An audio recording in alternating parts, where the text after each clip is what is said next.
Côté, on reprenne notre studio 2 ensemble et qu'on laisse François Saltiel poursuivre sur sa table ronde dans le studio 1 pour parler ensemble de cette question du numérique. Bonjour à toutes, bonjour à tous. Je suis absolument ravie de vous accompagner toute cet après-midi ainsi que demain pour de nombreuses tables rondes sur cette question de la participation dans ce même studio. On va y parler, comme on l'a dit, du numérique dans un instant, de l'éducation un petit peu après à 15h30. Demain, il y sera question de culture, puis on y parlera de la participation dans le sport, dans l'entreprise, et puis enfin, on parlera de la question de la participation au niveau des territoires. Donc, de nombreuses tables rondes assez passionnantes au niveau des thématiques qui vont être abordées. On attaque tout de suite donc sur cette question du numérique qui nous relie et qui fait que ça marche pas. Mais en tous les cas, c'est quand même un outil qui a été très important et de plus en plus important depuis un an. On va analyser quelle a été son évolution dans la vie de chacun. On va en parler tout de suite. Est-ce que le numérique est un espace qui aurait rebattu d'une certaine façon les cartes? Est-ce que l'horizontalité des réseaux apporterait une certaine égalité de parole, de traitement? Bref, un espace où chacun aurait sa place de la même façon, qu'on soit grand, qu'on soit petit, qu'on vive en ville, qu'on vive à la campagne, qu'on soit patron, qu'on soit ouvrier, qu'on soit une star ou qu'on soit kidam. Bref, est-ce que tout le monde a ce même espace sur la toile et est-ce que le numérique nous apporte de l'égalité? C'est de ça dont on va parler maintenant. Merci beaucoup Yves Durand d'être mon allié pour cette table ronde. Mais bonjour à vous. Vous êtes donc vice-président en charge de la communication de la Fédération Générale des PEP. Avec vous, Frédéric Martin Delvincourt, qui est assistant de direction de la Fédération. Vous allez m'aider ensemble à récolter toutes les questions de nos internautes, nos spectateurs, nos téléspectateurs qui vont donc nous adresser un maximum de questions à l'adresse de nos intervenants et vous allez m'en faire écho, on va pouvoir en discuter ensemble et on va être votre porte-voix pour que vous puissiez vous adresser à nos intervenants qui sont tous très très intéressants et je vais d'ailleurs les présenter. On va être accompagné par Nicole Blo, bonjour. Où êtes-vous? Je ne sais pas, je ne vous reconnais pas parce que je ne vous connais pas. Bonjour Nicole Blo, vous êtes la directrice du centre CRIA des PEP 36. Vous êtes accompagnée, je vois qu'il y a du mouvement de 3 dames. Bonjour, bonjour mesdames. Accompagnée de Amélie Rosado qui est formatrice. Bonjour, bonjour. Et puis Nicole Guyot qui est ambassadrice du numérique. Bonjour à vous. C'est Little Miss Fabulous, c'est vous? Enchantée. Vous êtes... Désolée, ça fait 2 Nicole, c'est pas très facile. C'est surtout à distance que c'est pas forcément évident, mais je vous suis, vous allez m'aider. Donc Nicole Guyot, vous êtes ambassadrice du numérique, vous avez été formée, vous êtes devenue formatrice, vous allez nous expliquer tout ça. Vous venez nous parler toutes trois de ce projet Les PEP Acteurs du numérique inclusif que vous développez dans l'Indre. On en parlera tout à l'heure. Bonjour Pascal Plantard.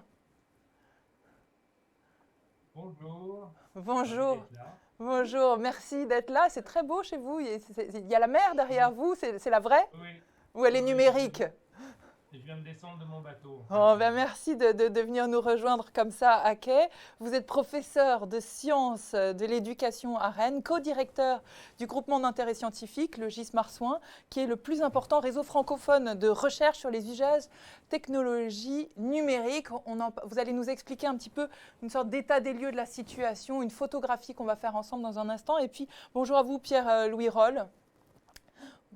Vous êtes bonjour, merci d'être avec nous. Vous êtes directeur des programmes Société numérique et Nouveaux lieux, nouveaux liens. Vous travaillez à l'Agence nationale de la cohésion des territoires, bien connue sous l'acronyme de ANCT. En gros, vous êtes en charge de la politique numérique du gouvernement sur les territoires et vous allez nous expliquer quel est le mouvement qui est engagé depuis un an, depuis avant et pour la suite. On va en reparler ensemble.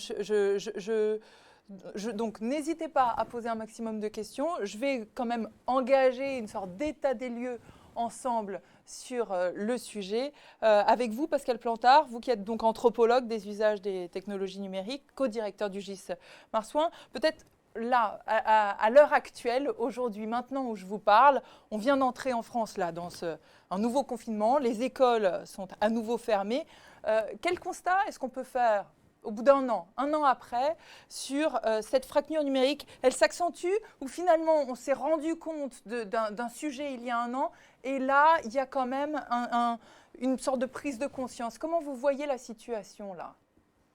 Alors, j'ai copublié il y a 10 ans le premier ouvrage francophone sur la fracture numérique, justement pour qu'on dépasse cette notion, parce que c'est beaucoup plus compliqué que ça. C'est-à-dire que globalement, nous, en tant qu'usagers des technologies numériques, on n'est pas in ou out comme on pouvait l'imaginer fin des années 90, début des années 2000. Il y a, on va dire, de nombreux processus de proximité-distance avec les usages des technologies numériques, à la fois du point de vue instrumental, la manière dont on adopte ces technologies, dont on les pratique, mais aussi de manière culturelle.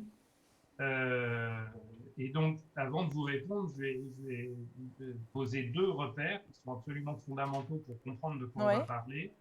Le premier repère, c'est que la différence entre pratique numérique et usage numérique, c'est la différence qu'il y a entre des pratiques individuelles qui se font en relation avec des repères sociétaux, ce qui veut dire que les usages des technologies numériques sont des normes sociales d'usage et que nos pratiques antérieures, nos pratiques parallèles, on va parler d'éducation, on va parler de socialisation, on va parler de communication, donc aujourd'hui, comportent toutes aujourd'hui une dimension numérique. Et ça, donc, c'était avant le confinement. Et donc, la deuxième chose que je dois absolument vous dire avant de répondre, c'est que pour mesurer ce qui s'est passé, là, c'est l'anthropologue qui parle. Bah oui, c'est à lui qu'on s'adresse. Voilà, pour mesurer ce qui s'est passé, vous voyez, j'ai du granit derrière, donc on est c'est du sur solide, c'est du solide. Des bases solides. Donc, pour mesurer ce qui s'est passé, il faut avoir un peu de profondeur historique et donc avoir des données sur ce qui s'était passé en 2019, mais encore mieux en 2009 et encore mieux à la fin des années 90. Et donc, on est un certain nombre en France, et Gismarsoin qui existe depuis 2002 est probablement l'un des plus importants, mais il y en a d'autres, à avoir ces données-là. Donc, je finis par répondre à votre question. Mais je vous remercie. C'est pas mal, hein. Le constat qu'on peut faire, c'est effectivement que cette question des inégalités vis-à-vis du numérique a sauté aux yeux de tout le monde avec le confinement.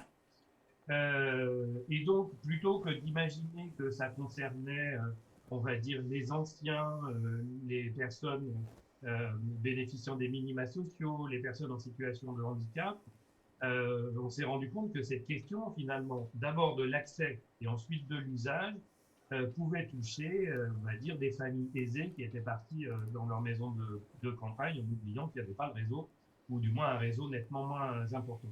Donc il y a une forme de prise de conscience de ce sujet qui est vraiment, vraiment importante. Et en même temps, on a vu que pendant le confinement, les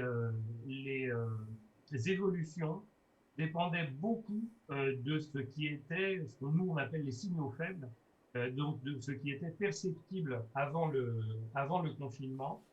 Et par exemple, nous avons fait une enquête, parallèle d'enquêtes antérieures, de manière à pouvoir avoir des points de comparaison. Donc, on a fait une enquête au printemps dernier et on s'est rendu compte que, contrairement à toute attente, les questions d'e-administration, d'e-santé,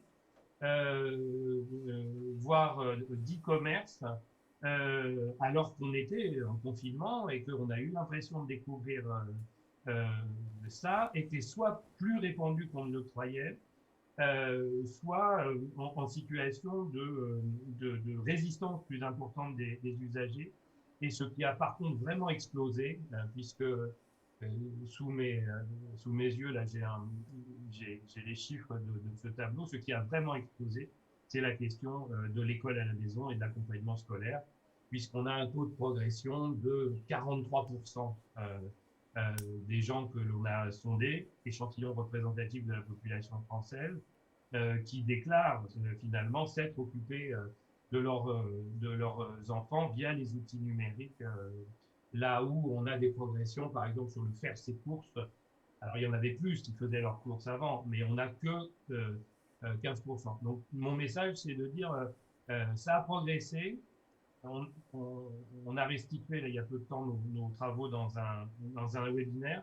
On a fait une focale télétravail, on a fait une focale école à la maison. Assez clairement, la question d'école à la maison s'est développée beaucoup plus que le télétravail. Et donc maintenant, il faut analyser les pourquoi et les comment de tout ça.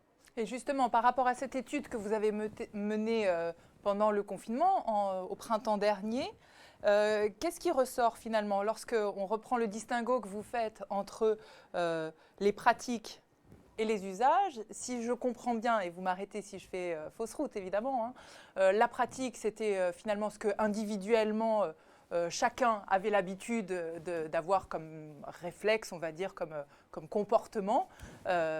Et puis l'usage, c'est souvent lié à la contrainte qui crée une évolution d'un usage. Et donc là, on a bien vu que la contrainte qui était énorme, le monde qui s'arrêtait.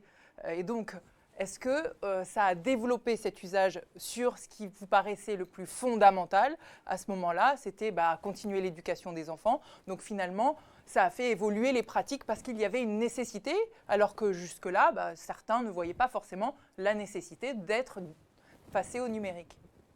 Alors tout à fait, je pense que vous avez vraiment compris la différence que nous faisons en termes scientifiques pour identifier ça. Le complément que je vous propose, c'est aussi d'imaginer que c'est très culturel. Et donc, que par exemple, et on le voit avec les vaccins aujourd'hui, nous avons une focale sur la télémédecine, sur la prise de rendez-vous médical en ligne, etc. On part de plus loin, c'est-à-dire qu'il y avait beaucoup moins de personnes qui étaient mobilisées avant le confinement, et on rentre finalement dans des processus qu'on va appeler des représentations en fait. Hein. La manière dont on voit les dispositifs, c'est lié à la fois à la technologie, mais aussi au champ. Et en fait, dans le champ de la santé, la méfiance est nettement plus importante qu'elle ne l'est dans le champ de l'éducation, on va dire, malgré les aléas. Vous avez tous entendu parler des plantages là, de mardi matin, du CNED, etc. etc. Des plateformes numériques de l'école, on l'a même tous plus qu'entendu parler, on l'a beaucoup vécu finalement. Hein. C'était quand même... Et bien malgré ça, nos chiffres démontrent par exemple que on a atteint un taux de 95% des parents mobilisés sur le suivi régulier ou ponctuel des enfants. Et assez clairement, l'un des grands phénomènes du printemps dernier, ça a été l'augmentation radicale de la communication entre les enseignants et les enfants. On va dire au-delà des aléas techniques. Là où, et peut-être Pierre-Louis rebondira là-dessus, les questions, par exemple, d'e-administration, on sait par rapport à un certain nombre de travaux, je peux citer les excellents travaux de ma collègue Dominique Pasquier, que la représentation des classes populaires vis-à-vis de la dématérialisation administrative dans laquelle on peut ranger finalement l'e-santé, hein, la dématérialisation des processus de santé, souffre d'une représentation beaucoup plus négative que cet impératif, comme vous le disiez tout à l'heure, que cet impératif scolaire, puisque le risque pour tout le monde, c'était le décrochage. C'est-à-dire que globalement, les enseignants ont eu vraiment peur de perdre des élèves, les familles ont eu vraiment peur que leurs enfants décrochent, et on va se retrouver effectivement avec un jeu de motivation et de contraintes qui fait, par exemple, on a un chiffre assez intéressant, les habitants des zones rurales isolées qui bénéficient de couverture Internet moindre, de couverture 4G moindre, de distance vis-à-vis des établissements scolaires, de ressources éducatives moindres en termes d'activités culturelles, périscolaires, etc., eh bien, dans notre enquête du printemps dernier, se sont encore plus mobilisés pour éviter que leur gamin décroche. Et donc, on a vraiment ce jeu de contraintes, et ce jeu de contraintes, il est vraiment basé sur on va dire, ce que moi j'appelle un capital culturel numérique, c'est-à-dire une forme de représentation que les usagers vont avoir plus ou moins négative. Et dans ce plus ou moins négatif, on a une adoption plus ou moins importante, évidemment. Alors non, Et mais là, ce qu'on craignait, je me permets juste de vous interrompre une seconde, Pascal Plantard, ce qu'on craignait, c'était aussi que finalement, ceux qui étaient justement dans ces zones blanches, enclavées, des territoires qui pouvaient être oubliés, qui n'avaient pas le plan très haut débit qui avait couvert voilà, leur zone, on craignait que finalement, ça accentue l'inégalité sociale qui existe. Alors, est-ce que cet événement, on va dire, cette catastrophe, cet événement depuis un an, selon vous, a réorienté cette question d'inégalité sociale? Concrètement, avant, quand le numérique est apparu, qu'est-ce qui est apparu aussi? Cette idée que finalement, ça y est, tout le monde allait être égaux. Très vite, on s'est rendu compte que ce n'était pas vrai. Est-ce que là, il y a eu un effet nouveau qui fait que finalement, même ceux qui n'étaient pas connectés, même ceux qui n'avaient pas forcément les moyens financiers, les moyens techniques, ont réussi à rééquilibrer parce que finalement, on s'est rendu compte que c'était ça l'autoroute du savoir et il y a quelque chose qui s'est réorienté maintenant. Alors, oui et non, parce que c'est multifactoriel. Ça dépend du type de population et ça dépend du type d'activité. On le voit bien, par exemple, avec des zones urbaines ou périurbaines, je pense au département de Seine-Saint-Denis, où finalement la question de la couverture enfin le fait d'avoir une couverture 5G ou du très haut débit, la fibre n'explique pas tout. Ce qui pose problème en Seine-Saint-Denis, ce sont des questions profondément sociales sur lesquelles, on va dire, se surajoutent des difficultés technologiques qui vont être le manque d'équipement des familles, le manque de culture numérique des familles et un processus qui est un processus très important qu'on doit vraiment travailler aujourd'hui, qui est le dessaisissement parental. Je reviendrai dessus tout à l'heure parce que c'est vraiment très important, particulièrement pour les peuples, bien comprendre de quoi il s'agit. Mais pour répondre vraiment à votre question, on va dire que la compensation des inégalités liées au numérique est systématiquement une question territoriale. Et donc, on va assister à des comportements d'usagers, mais aussi des comportements de professionnels, mais aussi des comportements d'élus, d'administration, etc., qui vont se mobiliser pour compenser plus ou moins, finalement, les inégalités, à la fois d'accès et d'usage. Voilà, donc vous avez probablement tous entendu parler de ces efforts d'équipement des familles qui sont passés par la mobilisation de structures d'insertion qui recyclaient les machines et les redistribuaient, etc. Un effort de médiation numérique sur un certain nombre de territoires qui ont pris en main à la fois des familles et des élèves qui étaient en difficulté, ou ces enseignants, par exemple les enseignants de SECPA, qui ont été directement, sachant que leurs élèves et leurs familles n'étaient pas équipés, donner tout un tas de documents papier, y compris jusque dans les boîtes aux lettres. On va dire, ça a été tellement fort, en fait, que plus que compenser à la date d'aujourd'hui, c'est trop tôt. Et puis, comment dire, faut le temps des politiques publiques. Donc, ça me paraissait, ça aurait été assez étonnant qu'on arrive à compenser toutes les inégalités. Mais que la prise de conscience soit massive autour de ces questions d'inégalité liées à la fois aux accès et aux usages des technologies numériques, ça c'est vraiment un des acquis. Le contexte pandémique est vraiment dramatique, mais là on a une bascule de société. Enfin, clairement, ces questions numériques sont devenues partagées par tout le monde. Et c'est plus ça qui me paraît vraiment intéressant. Et voilà, les inégalités territoriales demeurent, les inégalités culturelles demeurent, les inégalités de représentation et d'adoption des technologies demeurent encore. Mais on avance avec une prise de conscience collective qui est vraiment intéressante. Il est vrai, ce que vous dites, c'est qu'après tout, lorsqu'il y a eu ce confinement, on a eu l'impression que le monde soudainement s'arrêtait de bouger et finalement, c'est là où il y a une accélération énorme dans l'évolution des usages. Donc finalement, là où le monde semblait s'arrêter, c'est là où il a peut-être, comme vous dites, la société a sans doute été sur un point de bascule d'une certaine façon. Je me tourne vers vous, Pierre-Louis Rolle. On entendait bien à quel point finalement, quand on renvoie d'un côté la pratique et l'usage, après tout, on parle de l'individu, mais on parle aussi de l'organisation dans l'usage, l'organisation de la cité. On parle d'une réflexion plus politique, plus macro du sujet du numérique et de son rapport aux inégalités, de son rapport à la participation sociale.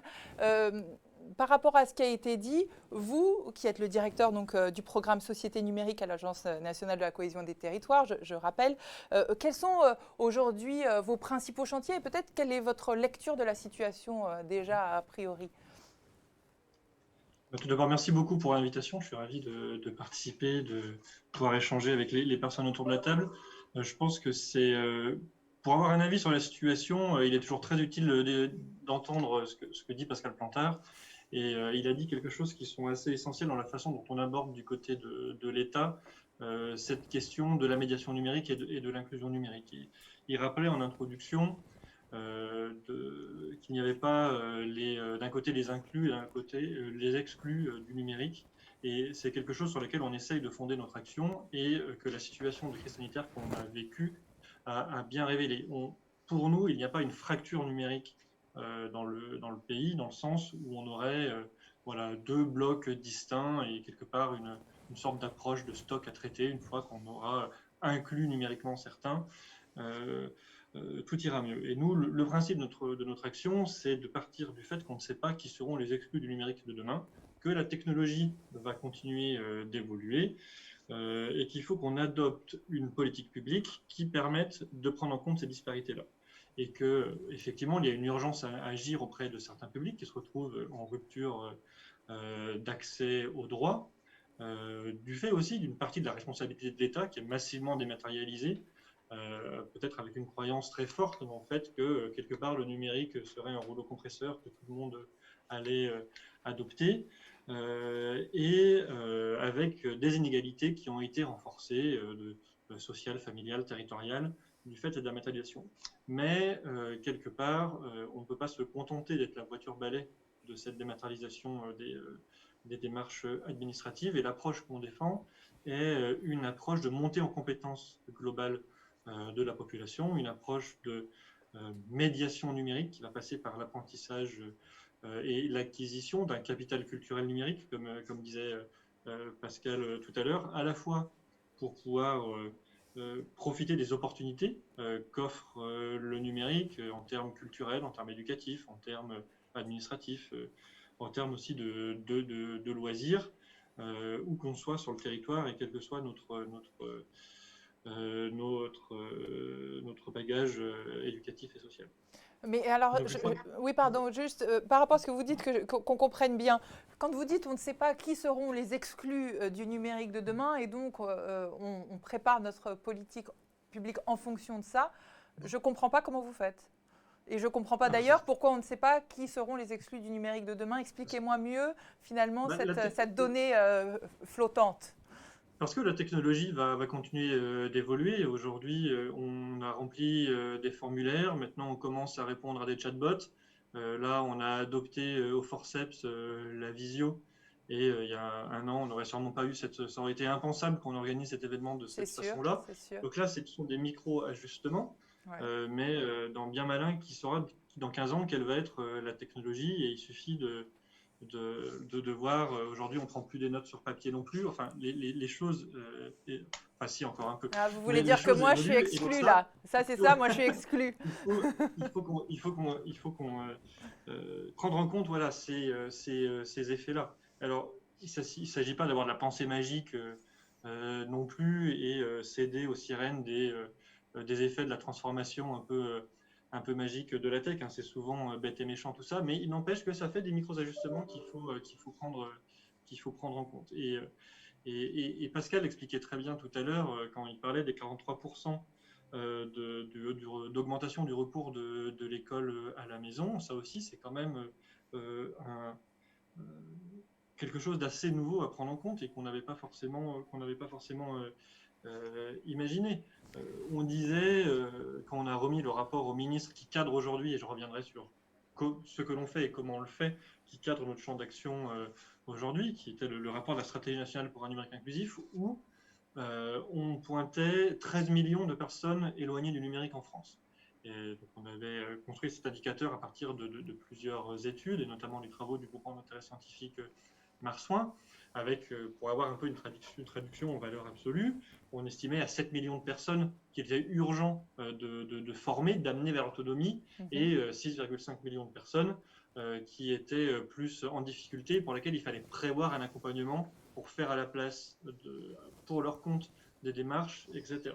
Mais en fait, donc ça, c'était un peu notre diagnostic de 2018. Mais en fait, si on regarde ce qui s'est passé l'année dernière, on est beaucoup plus élevé.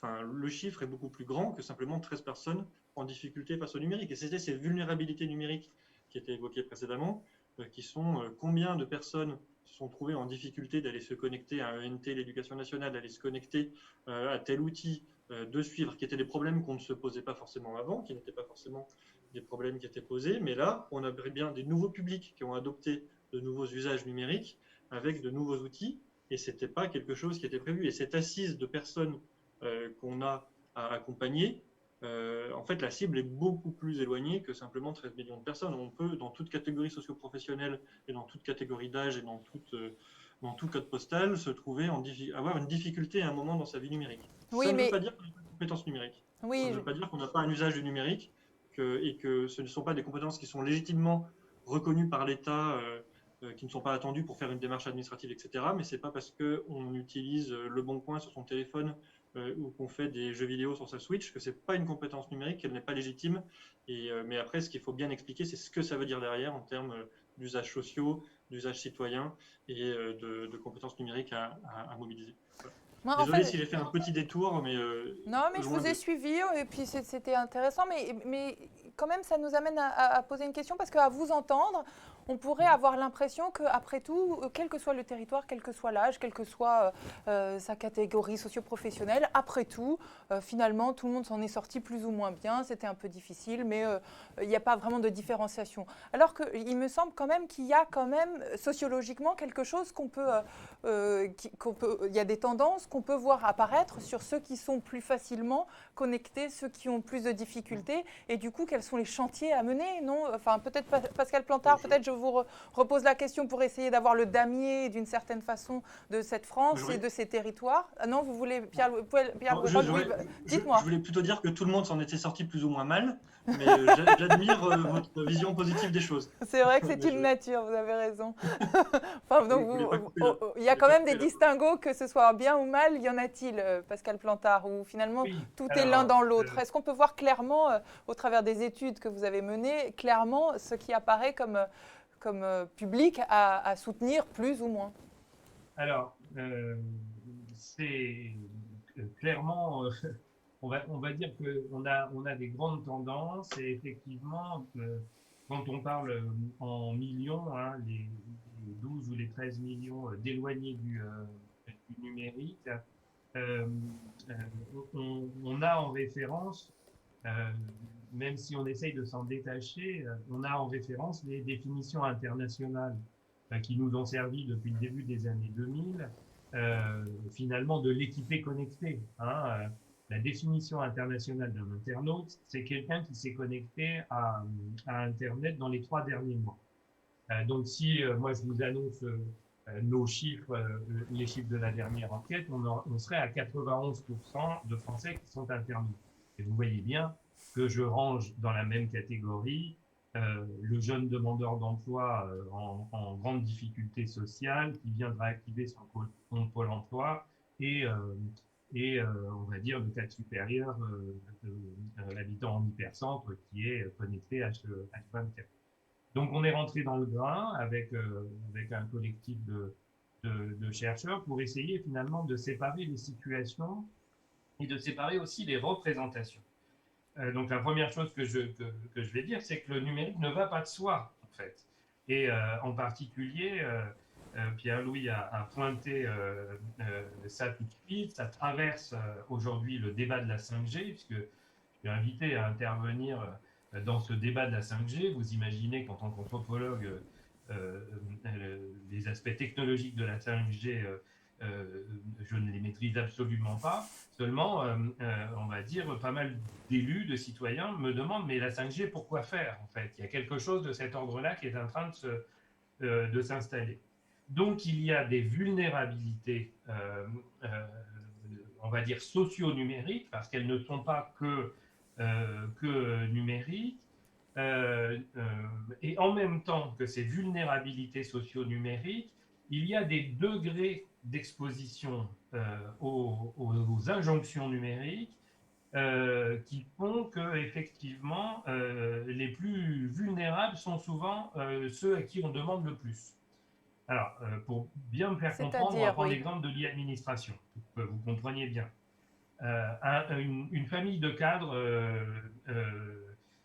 habitant dans un grand centre-ville, ayant 2 enfants, a un rapport à l'e-administration qui se limite aux impôts, à la caisse d'allocation familiale puisqu'ils ont des enfants, et éventuellement, si monsieur ou madame roule trop vite, une petite amende de temps en temps. On va dire non seulement ces personnes ont un capital culturel numérique très important, hautes études, bonne situation, technologie intégrée dans leur vie quotidienne, mais en plus un degré d'exposition aux demandes de l'administration qui est très faible. On se transpose en centre-Bretagne, en zone rurale isolée, avec quelqu'un vieillissante, en situation de handicap, situation vécue. Hein. On travaille auprès des personnes, donc on collecte des histoires de vie qui, de temps en temps, ne sont quand même pas très très drôles. Je pense à cette dame qui venait de perdre son mari. Le monsieur avait eu plusieurs carrières. Il fallait qu'elle gère tout ça pendant la pandémie. Évidemment, ben, cette dame, non seulement elle est en difficulté de connexion, de manipulation de l'ordinateur, mais tout ce qu'elle a à faire administrativement est très très important. Il faut qu'elle s'occupe de la retraite, de sa pension handicap, de la pension de reversion et des différences de retraite de son mari, etc. etc. Et donc, là, il n'y a plus de solution technologique, et c'est là que je vais tenter de dire, c'est là que les urgences se présentent, c'est-à-dire que, certes, on peut aider des personnes qui sont momentanément en difficulté vis-à-vis de tel ou tel aspect du numérique, en améliorant les interfaces, en faisant des portails en ligne.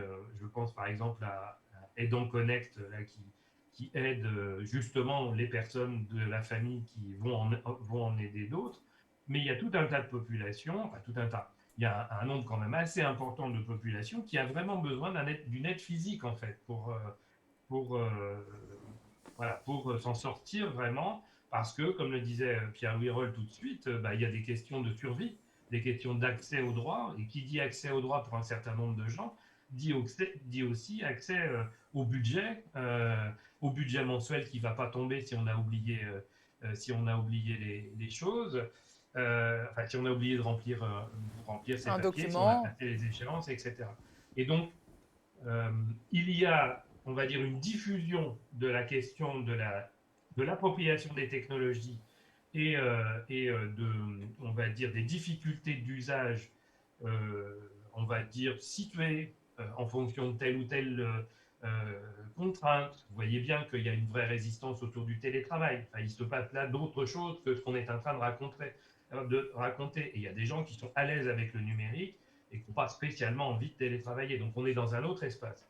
Mais pour ce qui est des vraies inégalités, au sens des inégalités qui ont une influence sur la vie concrète, immédiate des gens, on est plutôt sur les publics vulnérables qui relèvent finalement de l'intervention et de l'action sociale en général, mais qui ont besoin d'une action supplémentaire. Et cette action supplémentaire, ça s'appelle la médiation numérique. Justement, alors vous parliez là du télétravail, il y a aussi la question du lien, hein, du lien social et pas que du lien numérique qui est en cause sans doute dans les barrières au télétravail, mais on pourra en reparler un petit peu après. Parmi les 12-13 millions éloignés du numérique dont vous parlez, cette question de la vulnérabilité socio-numérique, je voudrais qu'on se tourne maintenant vers Nicole Blo, qui est directrice du centre CRIA des PEP 36, donc le centre régional sur l'illettrisme et l'alphabétisation. Hein. C'est ça que ça veut dire le CRIA, PEP 36, donc c'est dans l'Indre. Nicole, alors Nicole Blo, vous m'entendez? Vous êtes là? Avec le micro, c'est mieux? Avec le micro, je vous entendrai forcément mieux. C'est toutes les joies du numérique, en effet. Oui.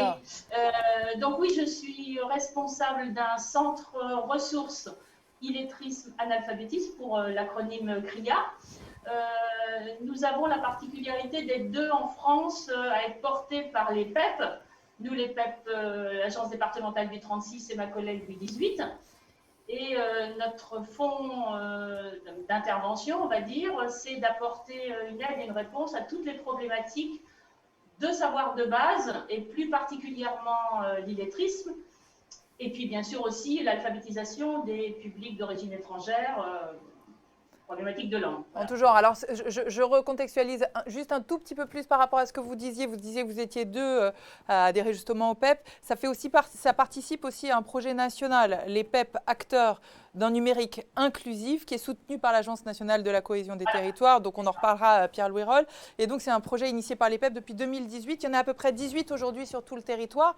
Mais alors, vous, par rapport à ce qu'on vient de décrire finalement pendant une petite demi-heure sur la situation, l'état des lieux, la complexité, la donne telle qu'elle est aujourd'hui sur notre territoire dans l'égalité face au numérique et qu'est-ce qui fait que finalement le curseur puisse bouger ou pas. Vous, en tant qu'actrice, qu'est-ce que ce projet vous permet de faire?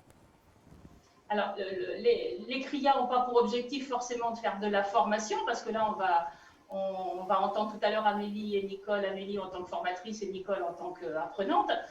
Le CRIA, c'était plutôt un lieu de coordination ou d'orientation, mais du coup, on s'est un peu emparé de l'illectronisme, en fait, qui est le pendant de l'illettrisme. Et du coup, parce que moi, j'étais formatrice aussi par ailleurs, et c'est comme ça qu'on s'est un peu emparé du projet expérimental avec l'ANCOM et les PEP. Voilà comment on est un peu arrivé à travailler de manière un peu plus active et un peu plus sur le terrain.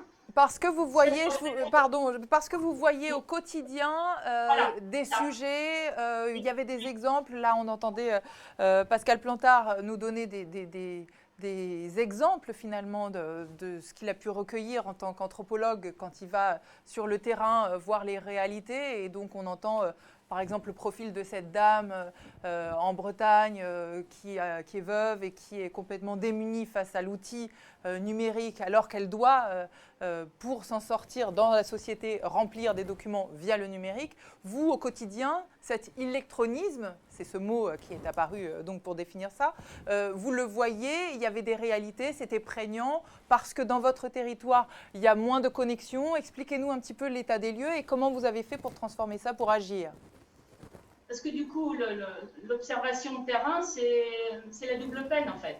Les personnes qu'on rencontre qui ont des problématiques au niveau des savoirs de base, ben, finalement, on se doute bien que ça va avoir un impact sur leur appropriation de l'outil numérique. Et même, on va dire que longtemps, on a pensé, professionnels de l'illettrisme, on a longtemps pensé que si on ne pouvait pas lire, écrire et parler et comprendre, on aurait du mal à utiliser le numérique. En fait, heureusement, tout ça a un peu changé. Et maintenant, on est capable de dire que c'est aussi un levier, en fait. Donc, c'est ça qui est intéressant. On a une position un peu militante, nous, dans les CRIA. On n'est pas que des salariés. On n'est pas que des salariés. On a aussi une position un petit peu militante qui fait qu'on s'intéresse à tous ceux qui sont les plus à la marge, les plus en difficulté, et tout naturellement, l'illettrisme, l'analphabétisme, les personnes en situation de handicap. C'est comme ça qu'on est arrivé à faire un atelier et apporter un accompagnement je dirais quand même assez différent de ce que peuvent apporter par exemple d'autres structures, des espaces numériques de travail. Voilà, ce qu'on essaie, c'est de ne pas faire à la place, mais c'est l'autonomie, relative autonomie qui nous guide. Alors en théorie, je comprends bien. En pratique, comment est-ce que vous faites? Peut-être je vais vous poser la question à vous, Nicole Guyot, puisque aujourd'hui vous êtes ambassadrice du numérique. Vous êtes devenue formatrice, mais avant vous avez été formée. Donc est-ce que vous pouvez nous expliquer de façon très concrète, pratique, pour que ceux qui nous regardent aujourd'hui et qui ont envie de nous poser des questions, mais qui hésitent encore à le faire, je n'ai pas encore beaucoup de retours de questions, n'hésitez pas. Ça fait aussi partie de la participation qui est très importante. Voilà, comment est-ce que votre expérience, votre témoignage peut aussi nous donner des exemples de comment faire pour petit à petit domestiquer des territoires qu'on ne connaît pas et le numérique en est un. Alors juste pour rectifier un petit peu le terme de formatrice pour Nicole, on a plutôt nous nommé ambassadrice numérique, c'est plutôt pour porter la parole, que c'est possible d'apprendre, voilà, et pas autant formatrice quand même. D'accord. Voilà. Alors, en tant qu'ambassadrice, Nicole Guyot… Vous avez bien compris quand même. J'ai tout bien compris. Et d'ailleurs, Nicole Guyot va me l'expliquer encore plus. Par l'exemple, ça vous paraissait impossible avant de pouvoir avoir accès au monde via le numérique? Bah oui, parce que je connaissais rien du numérique et grâce à Amélie et grâce à Nicole Blot, bah, j'ai tout appris, quoi. Et pourquoi vous connaissiez rien? Bah, je savais pas comment l'utiliser, quoi. Mais parce que ça répondait pas à des besoins au quotidien, parce que vous n'aviez pas, je sais pas moi, besoin d'être sur les réseaux sociaux, parce que vous n'aviez pas besoin bah, de… Si, ça, je savais faire, aller sur Facebook, aller sur Messenger, ça, je savais faire. Mais chercher un truc sur Internet, je ne savais pas faire. Et grâce à Amélie qui m'a beaucoup aidée et que je suis devenue maintenant… grâce à Amélie, ambassadrice d'Internet, quoi. D'accord, mais alors ce que je voudrais comprendre, c'est que si par exemple on ne sait pas faire quelque chose, par exemple moi je ne sais pas faire de la plomberie, bien je vais demander peut-être à mon frère ou à un ami ou une amie de pouvoir m'aider à le faire. Là en l'occurrence, ce que j'aimerais comprendre, c'est comment cette barrière est plus importante que ça, qui fait que finalement il y a besoin d'une aide, d'une association, d'une construction pour faire un pas. Je suis en train de chercher c'est compliqué. Je suis… Vous aviez l'impression que c'était pas fait pour vous. J'ai mon éducatrice qui est chez les PEP et justement elle m'a dit bah tiens il y a Nicole Blot et Amélie qui pourraient t'aider pour les cours d'internet, quoi, parce qu'ils cherchent du monde pour justement pour que tu puisses savoir davantage plus sur Internet, quoi. Et ça vous permet quoi aujourd'hui? Bah aujourd'hui, je fais beaucoup des histoires pour ma fille qui a 5 ans. Et avant, je savais pas faire, je savais pas créer une histoire, je savais pas comment…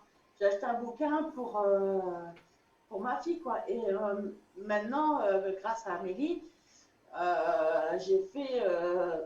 là-dessus, on a beaucoup cherché à comment faire pour que ma fille se sente comme une petite fille de son âge, quoi, qu'elle aime les histoires, voilà, quoi. Bon, ce que vous racontez au travers aussi de votre expérience, c'est non seulement finalement un lien via le numérique qui permet de permettre aussi à une famille, à des enfants, à gagner un lien social au-delà juste d'être en mesure, sur un plan pratique, de remplir un document ou un autre.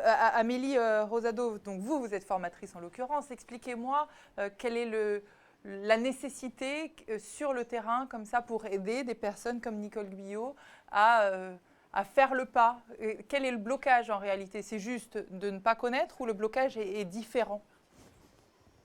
Ce qui les motive à venir, c'est ce qui peut être identifié parfois par les personnes qui les accueillent. Ça peut être si c'est Pôle emploi, si c'est à la mairie pour remplir un document. Il y a une personne qui va identifier la difficulté. Pour autant, le relais, il ne se passe pas toujours comme on le voudrait. Ce n'est pas parce qu'on va demander à une personne d'aller se rendre en formation que que la personne va enclencher cette démarche. C'est très personnel, c'est très intime. Pour Nicole, c'était son éducatrice qui lui en a parlé. Donc, on a enclenché le projet de formation comme ça, enfin de remédiation. Après, il fallait que ça vienne aussi de Nicole. Il y a eu une négociation entre nous deux. Enfin, le premier entretien, c'est pour la mise en confiance. Il faut qu'elle expose ce dont elle a besoin, quelles sont ses difficultés, mais ses réussites aussi. On n'a pas dressé ce qui n'allait pas ensemble. On est plutôt parti de ce qu'elle savait faire et ensuite ce qu'elle avait envie de savoir faire, pour lequel elle n'était pas encore autonome.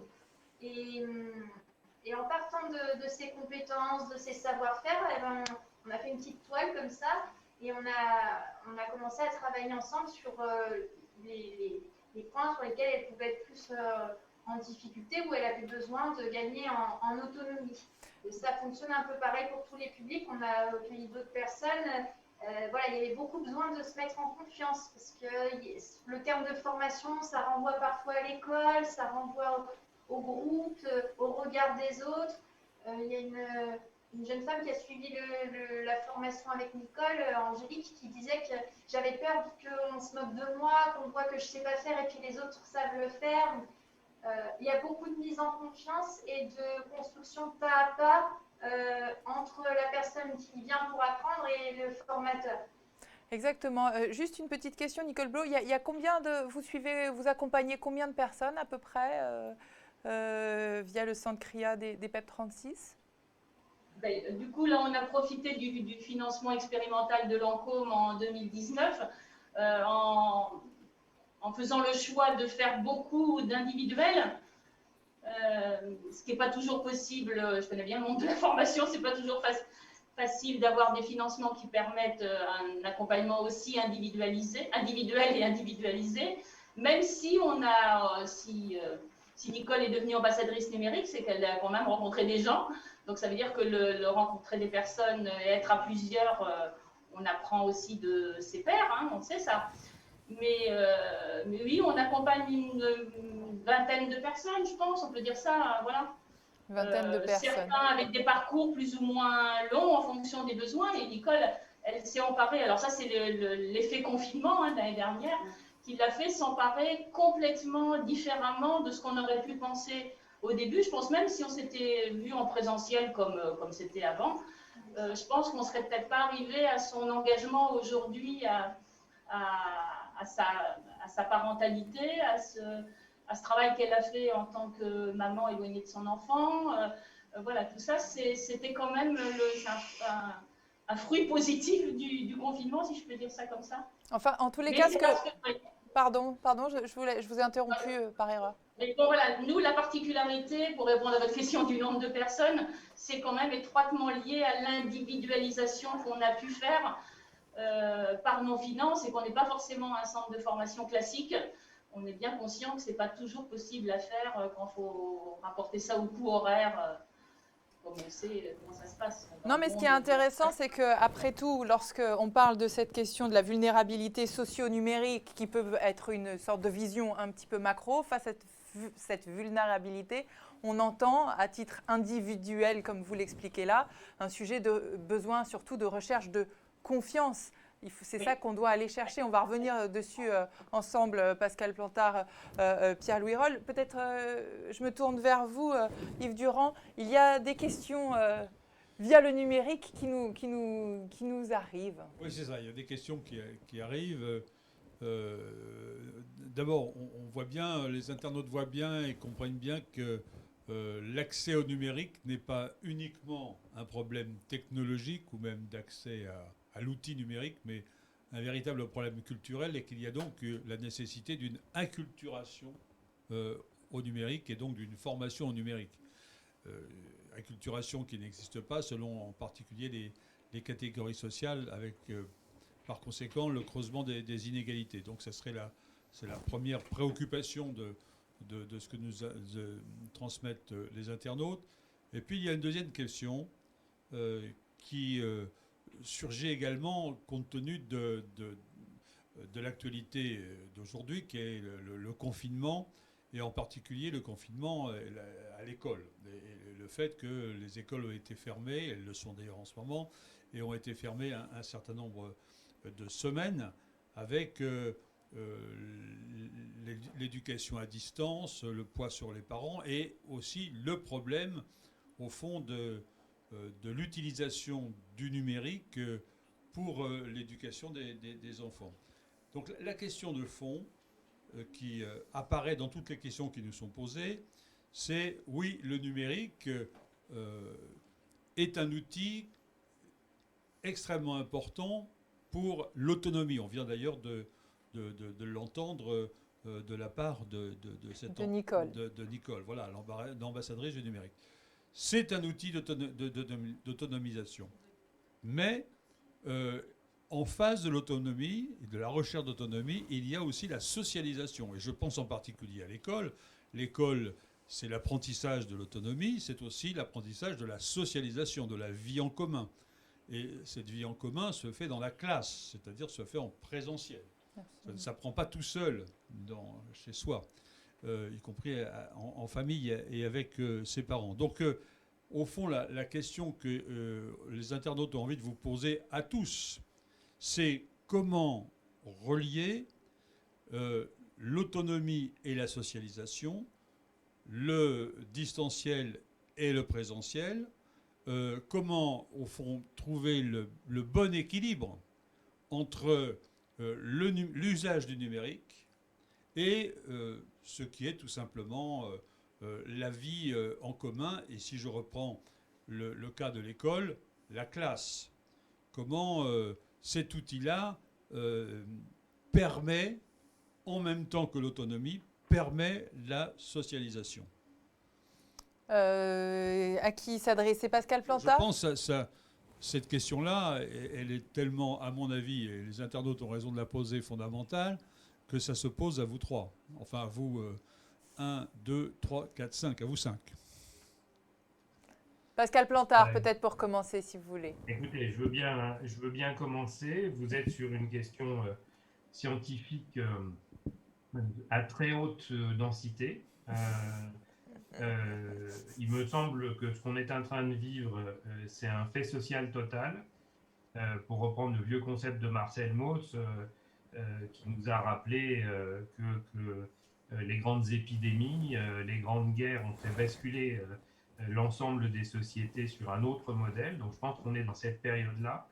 Et donc cette question de la socialisation en lien avec la question... Alors, l'autonomie, je trouve que c'est peut-être une notion qui demanderait à être précisée. On a plutôt tendance, nous, à travailler sur empowerment, pouvoir d'agir.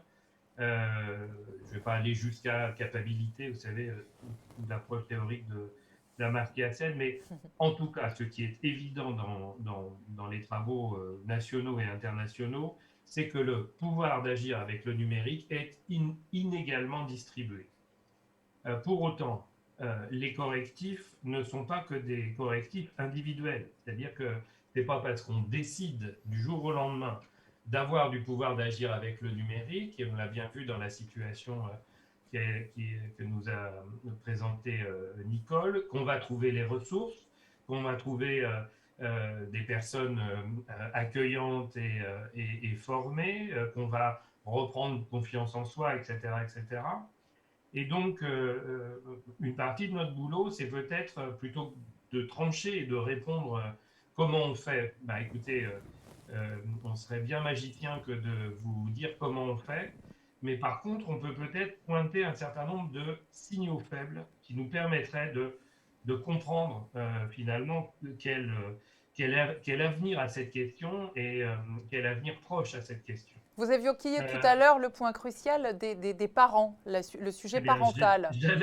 J'allais dessus. C'est-à-dire, allez, je vais égratigner votre profession, je suis désolé, mais il y a un monsieur au début des années 2000 qui s'appelle Mark Prensky, qui était journaliste américain et qui a décidé de faire sa carrière et sa fortune sur une notion qui s'appelle les digital natives, donc les natifs du numérique.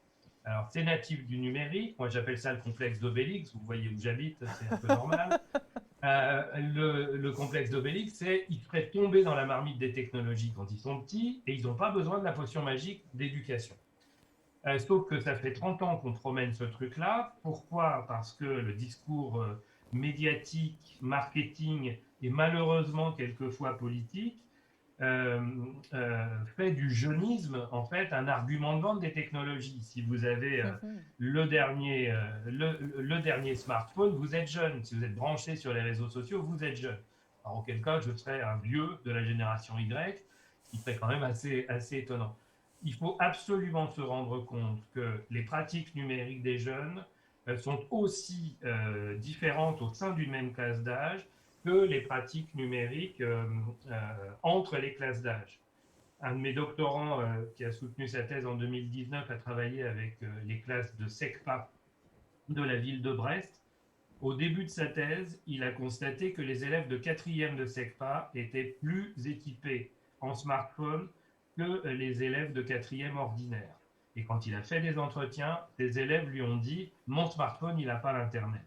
Or, ils sont sur les réseaux sociaux, ils ont les mêmes pratiques numériques, hein, les effets de normes dont je parlais tout à l'heure, ils ont les mêmes pratiques numériques que les autres, sauf que ce qu'ils n'ont pas, c'est la représentation de ce qu'il y a derrière le smartphone. Hein, comment finalement ça va fonctionner sur l'Internet, ce qui évidemment est présent chez tout un tas d'autres jeunes de leur génération. Vous voyez bien, entre guillemets, le handicap, je mets des guillemets à handicap, mais les inégalités culturelles que ça représente.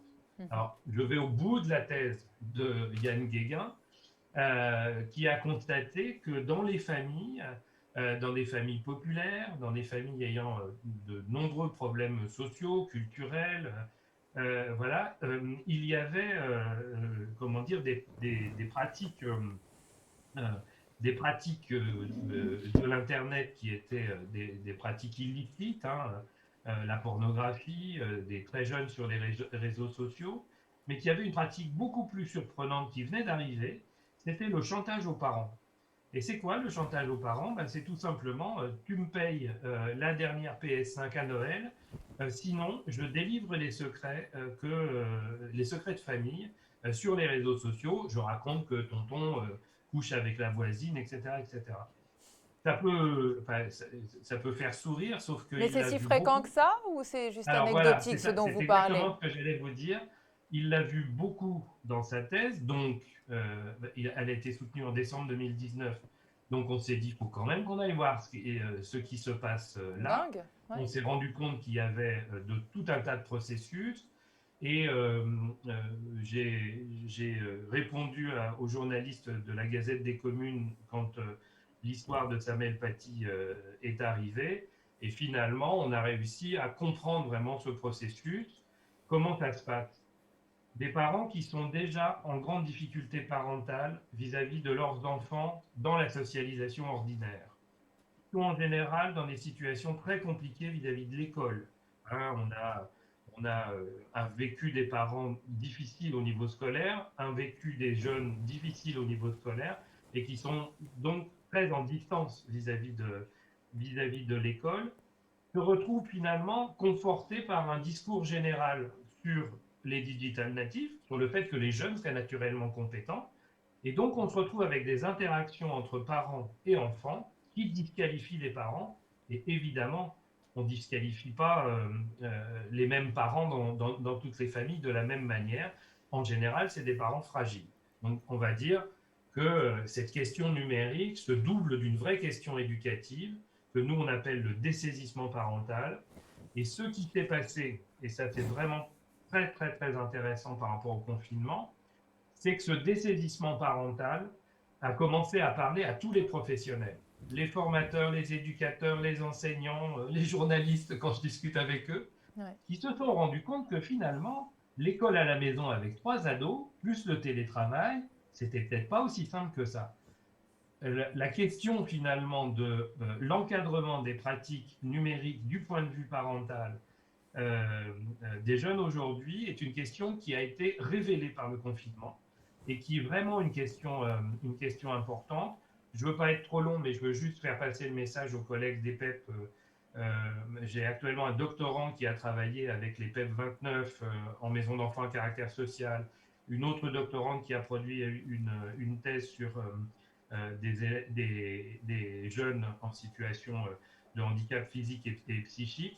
On assiste en fait à ces transformations de représentation, et on l'a bien vu dans le témoignage de Nicole.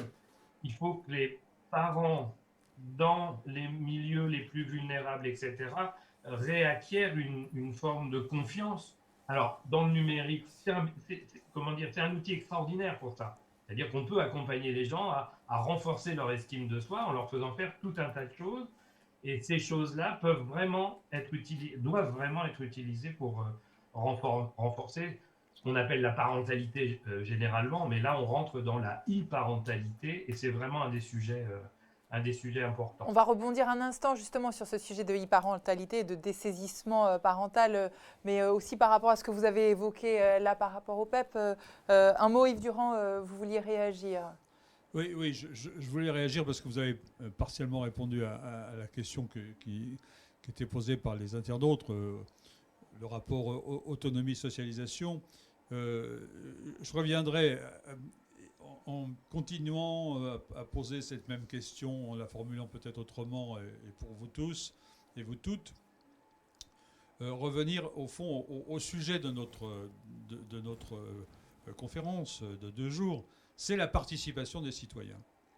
Et donc, comment le numérique peut-il, dans le cadre justement de l'autonomie de chacun, et donc de l'autonomie de l'opinion de chacun, de la confection que chacun peut prendre pour se forger son opinion, comment le numérique peut participer au débat public en quelque sorte, qui permet à chaque citoyen, à chaque personne, y compris des jeunes, y compris des enfants, de participer à la société dans laquelle il vit, que ce soit la société familiale, la société scolaire ou la société tout court. Donc, comment le numérique peut participer à cette prise en considération de l'opinion de chacun. Alors, on pense aux réseaux sociaux et tout ce qui tourne autour. Et en même temps, quelles sont les limites justement du numérique et comment l'autonomie ne débouche pas sur l'enfermement. Voilà, c'est au fond la question que je vous pose à vous tous. Et à vous toutes. Je me permets de cibler Pierre-Louis Rolle justement parce qu'il y a quand même tout un travail qui est engagé par rapport à ça aujourd'hui. Et puis en plus, il nous reste 10 minutes donc, pour pouvoir avancer sur les chantiers que vous menez justement par rapport à ce que vient de dire Yves Durand sur cette notion de participation justement à la vie citoyenne via l'outil numérique, via les pratiques numériques. Aujourd'hui, comment est-ce que vous faites? Comment est-ce que vous avancez sur le terrain? Mine de rien, vous avez 4000 nouveaux conseillers numériques. Comment vous faites justement pour œuvrer, pour activer ces leviers pour favoriser la participation via le numérique? Oui, tout à fait. Et c'est la réponse que j'allais faire pour la question précédente, qui est aussi une question de moyens. Comment est-ce qu'on va arriver à remplir la promesse que j'avais évoquée tout à l'heure? Si on veut refaire cette remédiation entre le virtuel et le réel, si on veut avoir cette éducation au numérique citoyen, c'est qu'il ne peut pas y avoir de participation citoyenne numérique sans médiation numérique et sans avoir remis de l'humain. Et le sens de notre action, c'est de remettre de l'humain dans l'apprentissage du numérique pour à la fois garantir une neutralité pédagogique. Il n'y a pas que la neutralité du net à garantir, il y a aussi la neutralité de la pédagogie face aux technologies et de prendre un regard critique et un peu de recul sur tout ça et avoir aussi des professionnels de la médiation numérique qui viennent accompagner tous ces publics très différents. Comme on l'a, et je salue l'exemple et le témoignage précédent, comment est-ce qu'on va structurer et consolider sur les autres professionnels. Donc, pour la première fois, on a un budget conséquent qui a été alloué par le gouvernement dans le cadre du plan de relance pour l'inclusion numérique. C'est un budget de 250 millions d'euros dans le cadre de France Relance qui est mobilisé avec plusieurs axes. Et la plupart de ces axes concernent effectivement l'humain. Un, c'est miser sur l'outillage des aidants numériques et leur formation dans leur grande diversité. Ça va des agents d'accueil, des services publics locaux, en passant par les médiathécaires, par les travailleurs sociaux, par les différents professionnels de la formation, par les médiateurs numériques. Et donc, nous, on engage plusieurs actions en faveur de leur formation, notamment un partenariat avec l'opérateur de compétences du ministère du Travail, Uniformation, où on mobilise 5 millions d'euros conjointement pour aller former jusqu'à 2000 professionnels de l'accompagnement au numérique sur des formations, toutes les formations qui sont éligibles à la formation professionnelle dans les différentes branches des secteurs et nous d'aller voilà, financer en propre jusqu'à 2000 personnes l'accès de 2000 personnes pardon, à ces différentes formations certifiantes et qualifiantes, une action ciblée aussi vers la fonction publique territoriale, une action ciblée vers les agents des centres communaux et intercommunaux d'action sociale avec un partenariat avec l'UNCAS. Ça va être aussi tout un axe de développement vers l'outillage pédagogique avec des fonds qui seront engagés pour développer de nouveaux outils techniques, de nouveaux outils pédagogiques, de nouveaux aussi logiciels pour l'apprentissage du numérique, selon aussi des critères d'open source, de partage, etc., pour que ça vienne certes profiter aussi à tous les acteurs de la médiation numérique, mais aussi à tous les acteurs associatifs, bénévoles qui puissent se saisir de ces outils à leur tour, et aussi d'agir sur l'équipement en eux-mêmes des lieux, avec à la fois agir sur la distribution de matériel informatique et de mobilier et de conception d'espaces pédagogiques. Donc ça, c'est un axe à 50 millions d'euros sur agir sur la montée et dans quel délai, après tout, parce qu'on voit bien toujours un phénomène d'inscription dans le temps, de l'urgence, on a vu en un an, comme on le disait jusqu'à maintenant, à quel point les choses ont été très rapides. Est-ce qu'il y a, par exemple, tous ces moyens que vous mettez en place, tous ces outils que vous développez, dans quel délai? Pardon, Yves Durand, oui. Oui, il y a les moyens, puis il y a aussi le problème de la formation. Et donc, comment sont formés les assistants numériques, enfin, voilà. Alors, ça, j'y viens dans la deuxième, sur les 200 millions restants. Mais voilà. Pour ce volet-là, tout ce qui est la formation, c'est engagé dès aujourd'hui avec les opérateurs de compétences. Les partenariats ont été lancés, etc. Donc, le différent guichet et la différente communication vers les acteurs commence dès aujourd'hui. Sur le volet matériel informatique et lieu, ça va être à partir du mois de juillet. Tout est encore en cours de négociation et de mise en œuvre. Sur le lancement d'outils, Pascal Plantard mentionnait aussi Aidant Connect, qui est un nouveau service public numérique que l'on vient de lancer après un an d'expérimentation, qui permet de réaliser des démarches administratives pour le compte d'eux et de pouvoir, pour le compte d'une personne, se connecter sur différents sites administratifs sans plus avoir à lui demander son mot de passe. Là, nous, on vise à habiliter 20 000 aidants numériques au service. Le guichet d'habilitation a été lancé il y a 15 jours. Donc, vous tapez Aidant Connect dans votre moteur de recherche, vous retrouverez dans connect.beta.gouv.fr avec tous les process d'habilitation. Ça, c'est un outil qui est immédiatement disponible et on essaie de s'appliquer à nous-mêmes ce qu'on prêche pour les autres administrations. C'est-à-dire que l'ANCT va prendre en charge la formation de tous les aidants qui seront habilités à utiliser l'outil. Donc, les 20 000 personnes que l'on vise cette année se verront proposer une formation d'1 jour et demi, à la fois à l'utilisation de cet outil qui va vous permettre de réaliser dans un cadre sécurisé et simple des démarches pour le compte d'une personne. Et donc, la formation va être en elle-même à l'outil, mais aussi sur le RGPD, sur la posture d'accompagnement, etc. Alors, c'est court, mais c'est déjà un premier coup de pouce pour les différents publics qui seront amenés à utiliser cet outil. Et j'insiste vraiment sur cet outil Aidant Connect, qui est vraiment une demande du terrain pour mettre fin au petit carnet papier avec le mot de passe, l'adresse mail, le troisième prénom de la grand-mère, qui se balade tout plein de données qui permettent de reconstituer l'identité de quelqu'un et d'avoir enfin, plutôt que d'arrêter d'avoir des données personnelles un peu dans la nature, de simplifier à la fois la vie des personnes aidées, qui pourront on pourra reprendre la démarche là où on l'a laissée dans différents points d'accompagnement. D'ailleurs, on peut avoir un mandat Aidant Connect avec le centre social, puis aller à la médiathèque, puis avec une aide à domicile. Et pour la personne qui aide, elle a son portefeuille de personnes qu'elle accompagne et elle peut reprendre les démarches sans avoir à leur demander son mot de passe. Merci Pierre-Louis Roll. Juste un dernier mot parce qu'il nous reste 3 minutes. Est-ce qu'on prend une dernière question d'internautes, téléspectateurs, très rapidement pour que tout le monde soit nourri? Juste dire qu'on va déployer 4000 personnes aussi, et ça c'est les 200 millions d'euros. C'est 4000 conseillers numériques dont l'État va prendre en charge le salaire et la formation. Donc là, on vise un titre professionnel du ministère du Travail de responsable d'espace de médiation numérique. L'idée, c'est que ces 4000 personnes aient un vrai contrat avec une vraie formation. Et ça participe aussi à la fois de cet effort de structuration de la filière et surtout de massification de conseillers numériques qui seront répartis sur tout le territoire. Et on a déjà plus de 18 000 personnes candidates.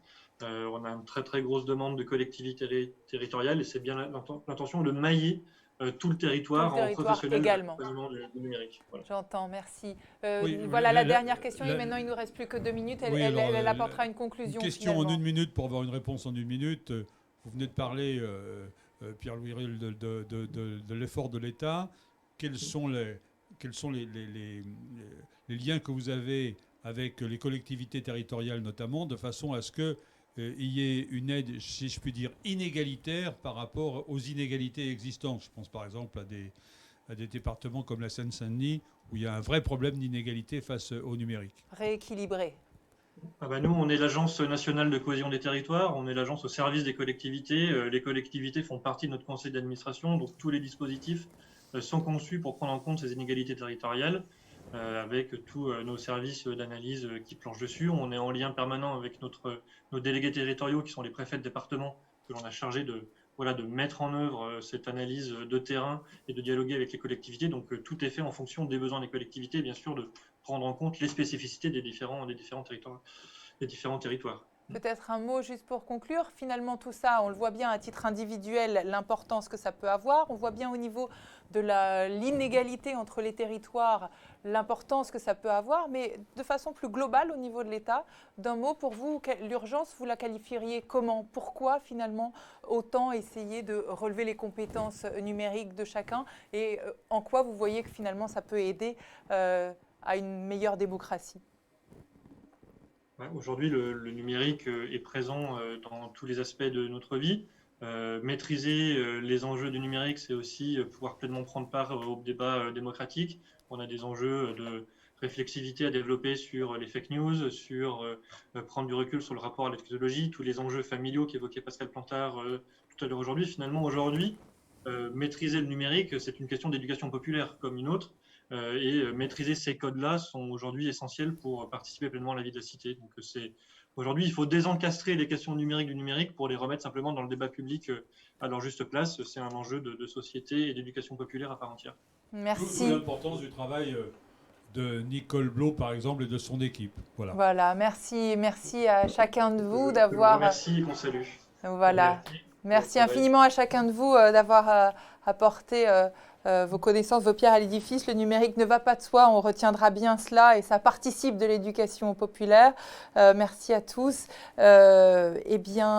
Les actions doivent se multiplier au sein des PEP comme ailleurs pour favoriser l'accès au numérique, l'important étant que chacun soit acteur de son savoir pour pouvoir le transmettre aux autres et faire mieux société ensemble. Merci à chacun. Restez avec nous dans quelques minutes. À 15h30, on se retrouve ici. On va se détacher de l'outil numérique, mais on va continuer quand même de parler de ce qui nous intéresse, la participation, et se concentrer sur, on en a parlé pendant 1 heure là, mais un petit peu plus concentré sur la question de l'éducation. Alors à tout à l'heure.